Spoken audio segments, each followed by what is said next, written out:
who have come to Kurdistan or of our own free will to join the struggle for liberation.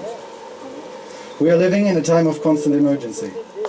While at the heart of the Leviathan, the enemy continues to numb, stupefy and enslave the people in the most thorough way, the fringes are lost in war. Today the oppressions of 500 years of capitalism live on in countless forms. The rulers know no limits when it comes to securing their wealth and pursuing their interests. If we look at all the news of a single day, it is easy to simply drown in despair. And that is exactly the point. We are to believe that there is no alternative, that the system we live in is the only option. When the Soviet Union collapsed, it was said that we are at the end of history.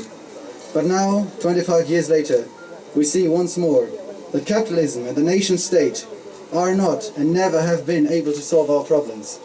On the contrary, every so-called solution has only multiplied the existing problems. The system thrives on oppression. The oppressors need us. They cannot exist without us, but we can without them. Slavery, war and sorrow, loneliness and despair are neither fate nor coincidence. They are inevitable characteristics of a capitalist society. It is therefore our most urgent duty to organize against it. As much as they try to overwhelm our conscience and plant their truth in our hearts, we will not be deceived any longer. The alternative exists right in front of our eyes. For more than 40 years, the resistance of the PKK against the occupiers, most notably the Turkish state, has never faltered. The PKK fight for freedom and autonomy, not just for Kurds, but for all peoples of the Middle East. 4 years ago, the fire caught in the western part of Kurdistan called Rojava, which was then liberated from Syrian occupation. Rojava's people self-organized, leading to a full-scale social revolution. Everywhere they founded councils and communes for local administration and cooperatives as basis for a new economy.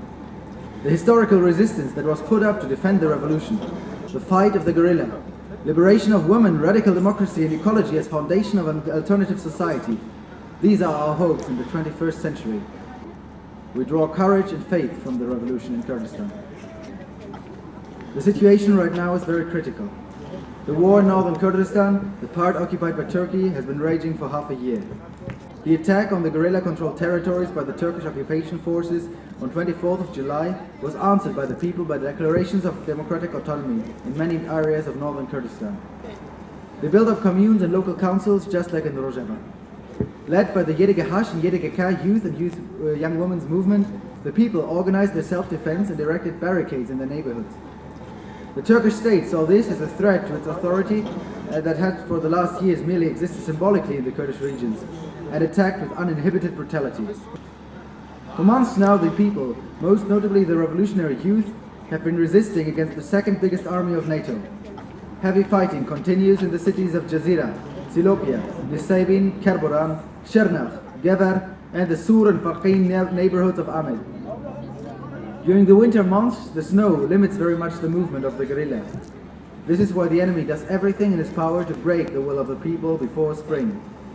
In the 90s, the state burned down thousands of villages to separate the population from the guerrilla and force the people to become refugees.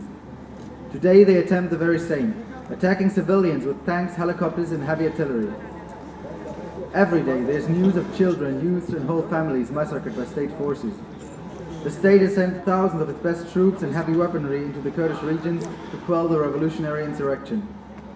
The occupation forces have decreed curfews in all Kurdish cities, cut off water and electricity, and keep spreading anti-Kurdish propaganda while heavily censoring all Kurdish media outlets.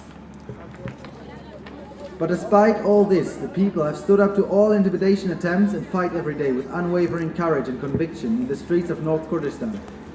Recently, the civil defense units YPS, modeled after the Rojavan YPG, have been built up to support this resistance. We congratulate the creation of the YPS and YPS regime and send our warmest greetings and respect to the Yedigehash. Many of our comrades have fallen in this struggle. Their memory gives us strength, and their sacrifice will not have been in vain. We will carry on the flame of revolution with all our heart and mind. Our place is here, side by side with our comrades, fighting for a free Mesopotamia and Middle East. We call on all revolutionaries worldwide, join the resistance. This is not the time to sit at home and ponder what might be. We are building the future now. And our call is rebellion. Rise against the machine. attack the institutions of the Turkish state all over the world. Come to Kurdistan and join the forces of YPG, YPS and the guerrilla. Solidarity forever. Sawrat al-Nasr. Shahid Namar